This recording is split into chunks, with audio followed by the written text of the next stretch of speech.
Hello guys, welcome back to my channel. നിങ്ങൾ already ക്യാപ്ഷനിൽ കണ്ട പോലെ തന്നെ നമ്മളിപ്പം പൊയ്ക്കൊണ്ടിരിക്കുന്നത് ഇടുക്കിയിലെ മറയൂർ എന്ന് പറഞ്ഞ പ്ലേസിലോട്ടാണ്. ഒരു 6 o'clock ആയി ഇറങ്ങിയപ്പോൾ വീട്ടിൽ നിന്ന്.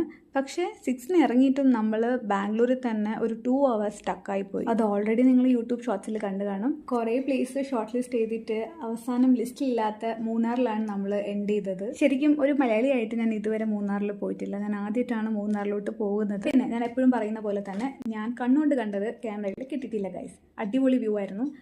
പിന്നെ ഈ ഒരു ട്രിപ്പ് കുറച്ച് ടയറിങ് ആയിരുന്നു. നമ്മൾ വീട്ടിൽ നിന്ന് ഇറങ്ങിയപ്പോഴേ ലേറ്റായി. ബാംഗ്ലൂരിൽ 2 മണിക്കൂർ സ്റ്റക്കായി. പിന്നെ മഴയായിരുന്നു. അത് കഴിഞ്ഞൊരു 150-200 കിലോമീറ്റേഴ്സ് പാസ് ചെയ്ത് വന്നപ്പോൾ അവിടെ ഫുൾ ബ്ലോക്ക്സ്. അവിടുത്തെ ബ്ലോക്ക് എന്ന് വെച്ചാൽ ഈ ലോറികളുടെ ഇടയിൽ നിന്ന് നമ്മൾ ഓവർടേക്ക് ചെയ്യാനോ നമുക്ക് ക്രോസ് ചെയ്യാനോ ഭയങ്കര പാടായിരിക്കും.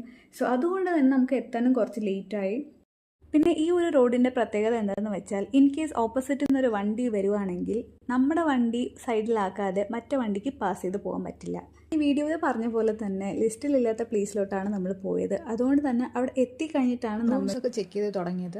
ശരിക്കും ഈ റോഡൊന്ന് എൻഡായപ്പോഴാണ് കുറച്ച് ഹാർട്ട് ബീറ്റ് നോർമൽ ആയത്. റോഡിൻ്റെ 2 സൈഡിലും കുറച്ച് ഗ്യാപ്പ് ഉണ്ട്. കുറച്ച് ടാർ എക്സ്റ്റെൻഡ് ചെയ്തിട്ടുണ്ടായിരുന്നെങ്കിൽ കുറച്ചും കൂടെ വീതി വന്നേനെ. ഇതെന്താ ഇങ്ങനെ ടാർ ചെയ്തതെന്ന് എനിക്കറിയില്ല. ബിക്കോസ് സൈഡിലൊന്നും ഫെൻസ് ചെയ്തിട്ടില്ല. അതുകൊണ്ട് തന്നെ കുറച്ച് ഡേഞ്ചറസ് ആയിരുന്നു. നമ്മൾ കാന്തല്ലൂർ പോയിക്കൊണ്ടിരിക്കുകയാണ്. ഇനി ഒരു 47 minutes കൂടെ. ഇവിടുത്തെ കാറ്റ് സെക്ഷനൊക്കെ കയറുമ്പോൾ കുറച്ച് കെയർഫുൾ ആയിരിക്കണം. ബിക്കോസ് എന്താ പറയുക, അവിടെ ഫെൻസ് ചെയ്തിട്ടില്ല. പിന്നെ ഭയങ്കര കുഴി പോലത്തെ സാധനമാണ്. അപ്പോൾ അതുകൊണ്ട് ഫുൾ കർവ്, നാരോ റോഡ്. അപ്പോൾ നമ്മൾ നോക്കി ഓട്ടിച്ചില്ലെങ്കിൽ ഓട്ടിക്കും. എല്ലാവരും നോക്കി ഓട്ടിച്ചാൽ മതി, വേറെ പ്രശ്നമൊന്നുമില്ല.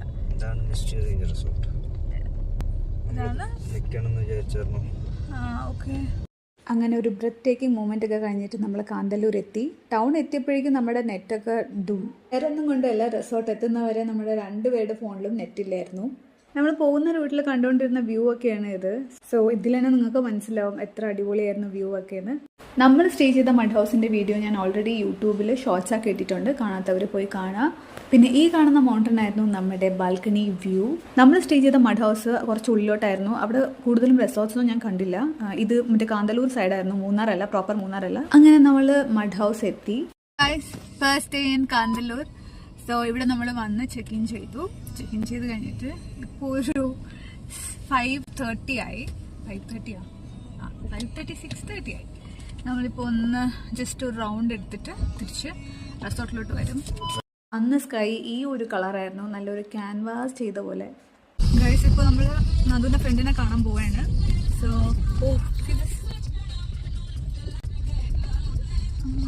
ഇവിടെ അടിപൊളി വ്യൂ ഉണ്ട് കേട്ടോ. എന്ന വഴി തന്നെ നമ്മൾ തിരിച്ച് താഴോട്ട് പോകണം. ഈ ചുരം കാരണം തന്നെ നമുക്കൊരു 1 hour എടുക്കും.